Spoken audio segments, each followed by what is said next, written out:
Hi friends, welcome back to my channel.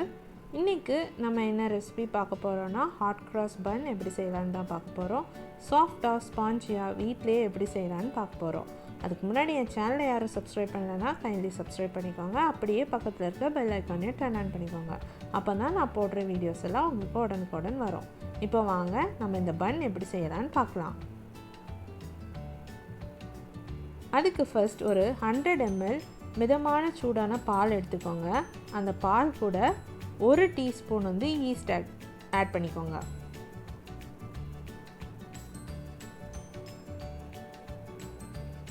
அது கூடவே 1 teaspoon sugar add பண்ணிக்கோங்க. Add பண்ணிவிட்டு ரெண்டையும் சேர்த்து நல்லா மிக்ஸ் பண்ணி ஒரு 15 minutes வந்து ப்ரூஃப் பண்ண வச்சுக்கோங்க. இப்போ பார்த்தீங்கன்னா நம்மளோட ஈஸ்ட் வந்து நல்லா ஆக்டிவேட் ஆகிடுச்சு.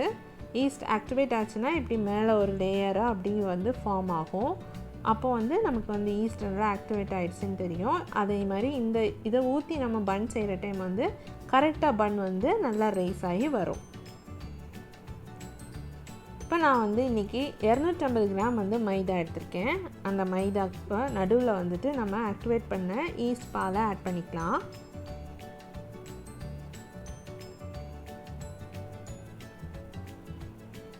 அது கூடவே 45 கிராம்ஸ் வந்து unsalted பட்டர் ஆட் பண்ணிக்கிறேன். பட்டர் வந்து ரூம் டெம்பரேச்சரில் தான் இருக்கணும். இதையும் அது கூட ஆட் பண்ணிக்கோங்க.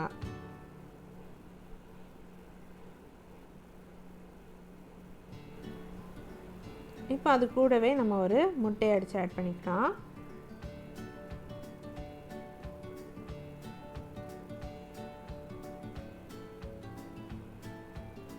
அது கூடவே ஒரு 4 டேபிள் ஸ்பூன்ஸ் வந்து சீனி ஆட் பண்ணிக்கோங்க.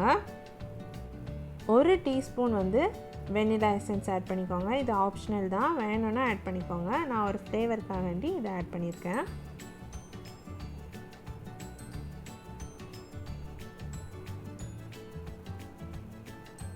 அரை டீஸ்பூன் வந்து உப்பு சேர்த்துக்கோங்க. சேர்த்துட்டு எல்லாத்தையும் கை வச்சு நல்லா மிக்ஸ் பண்ணிக்கோங்க.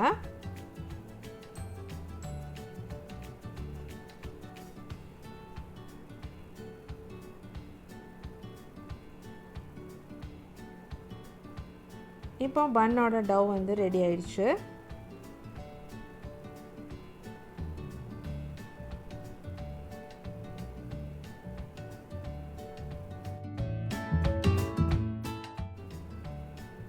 இப்போ ஒரு ட்ரேயில் வந்து கொஞ்சமாக மைதா மாவு டஸ்ட் பண்ணிக்கோங்க. இல்லைனா கவுண்டர் டாப்லேயோ மைதா மாவு டஸ்ட் பண்ணிக்கோங்க. டஸ்ட் பண்ணிவிட்டு நம்மளோட பன்னோட டவ் எடுத்து அதில் வச்சு நல்லா நீட் பண்ணிக்கோங்க. ஒரு 15 நிமிஷமாவது இப்படி இழுத்து நீட் பண்ணாதான் நம்மளோட பன் வந்து நல்லா சாஃப்டாக ஸ்பாஞ்சியாக வரும்.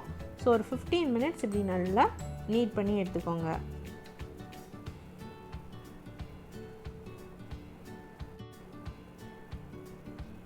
இப்போ அதில் ஒரு 50 கிராம்ஸ் வந்து டியூட்டி ஃப்ரூட்டி ஆட் பண்ணிக்கோங்க. ரேசன்ஸ் இருந்தால் அது கூட ஆட் பண்ணிக்கலாம்.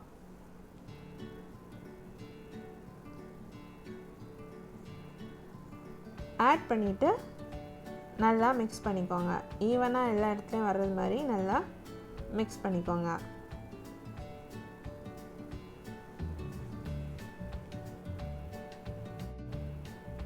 இப்போ ஒரு பாத்திரத்தில் கீழே கொஞ்சமாக பட்டர் வந்து கிரீஸ் பண்ணிக்கோங்க.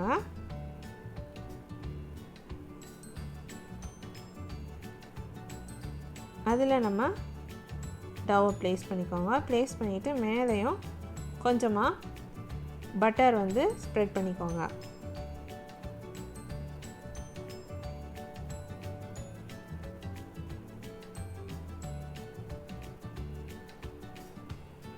இதை இப்போ நம்ம வந்து ஒரு வெட் கிளாத் போட்டு ஒரு 1 to 1.5 hours வந்து ப்ரூஃப் பண்ண வச்சிடலாம்.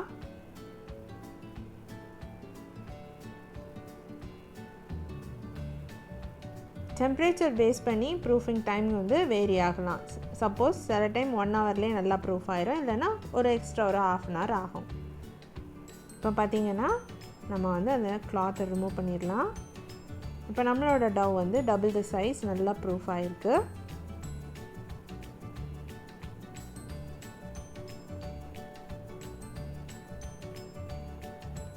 இப்போ மிடில் பஞ்ச் பண்ணி அந்த ஏரை வந்து ரிலீஸ் பண்ணிக்கோங்க.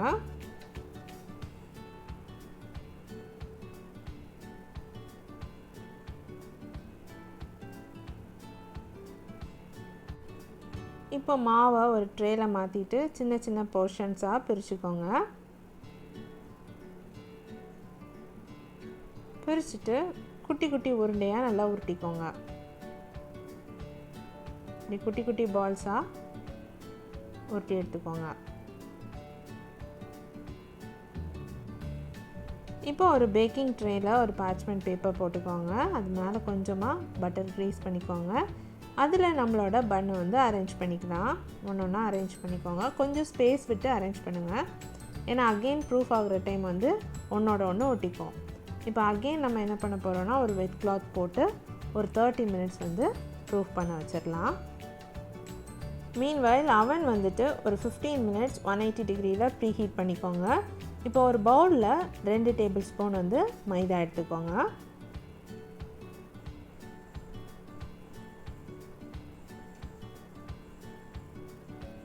அது கூடவே கொஞ்சமாக தண்ணி ஆட் பண்ணிக்கோங்க.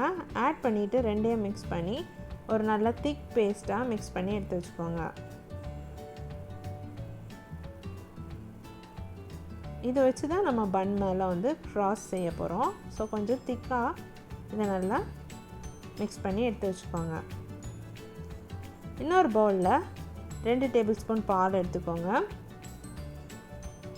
அது கூட ஒரு முட்டையை அடித்து ஊற்றி நல்லா மிக்ஸ் பண்ணி வச்சுக்கோங்க.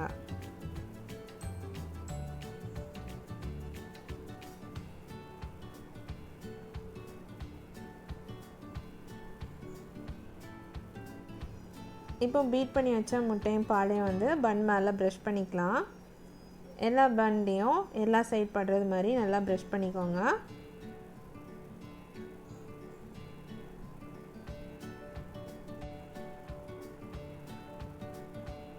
இப்போ நம்ம செய்து வச்ச மைதா பேஸ்ட்டை வந்து ஒரு பைப்பிங் பேக்கில் ட்ரான்ஸ்ஃபர் பண்ணிக்கோங்க. பைப்பிங் பேக் இல்லைன்னா ஈவன் பால் கவர் ஏதாவது கவர் கூட யூஸ் பண்ணிக்கலாம்.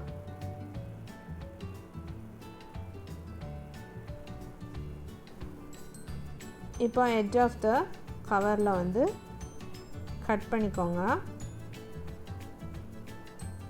சின்னதாக கட் பண்ணிக்கோங்க.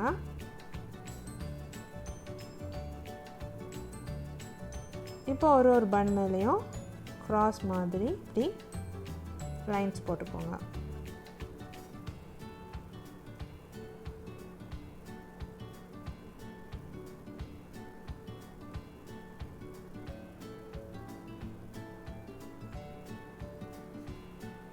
பன் இப்போ வந்து அவனில் 180 டிகிரியில் 35 to 40 மினிட்ஸ் வந்து பேக் பண்ணி எடுத்துக்கலாம். இப்போ பன் மேலே ஒரு glaze ப்ரிப்பேர் பண்ணுறதுக்கு ஒரு 2 டேபிள் ஸ்பூன் unsalted பட்டர் எடுத்துக்கோங்க.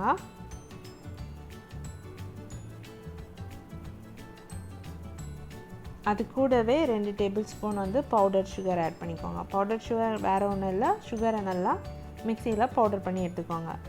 ரெண்டையும் சேர்த்து நல்லா மிக்ஸ் பண்ணி இப்படி க்ரீமியாக மிக்ஸ் பண்ணி எடுத்து வச்சுக்கோங்க. இப்போ நம்மளோட பன் வந்து ரெடி ஆயிடுச்சு. அவன்லேருந்து வெளியே எடுத்துட்டோம். பாருங்கள், சூப்பராக ரெடி ஆயிடுச்சு. இப்போ இது மேலே வந்து நம்ம அந்த glaze வந்து அப்ளை பண்ண போகிறோம். ஒரு பன் மேலேயும் நம்ம ரெடி பண்ணி வச்சுருக்கிற glaze வந்துட்டு அப்படியே ப்ரஷ் பண்ணிக்கோங்க. கொஞ்சம் க்ளாஸியாக இருக்கும் பார்க்குறதுக்கு. அவ்வளோதாங்க, டேஸ்டியான ஹாட் கிராஸ் பன் ரெடி ஆயிடுச்சு. கண்டிப்பாக எல்லோரும் ட்ரை பண்ணி பாருங்கள். என் ரெசிபிஸ் உங்களுக்கு பிடிச்சிருந்துச்சுன்னா என் சேனலை சப்ஸ்கிரைப் பண்ணுங்கள், லைக் பண்ணுங்கள், ஷேர் பண்ணுங்கள். தேங்க்யூ.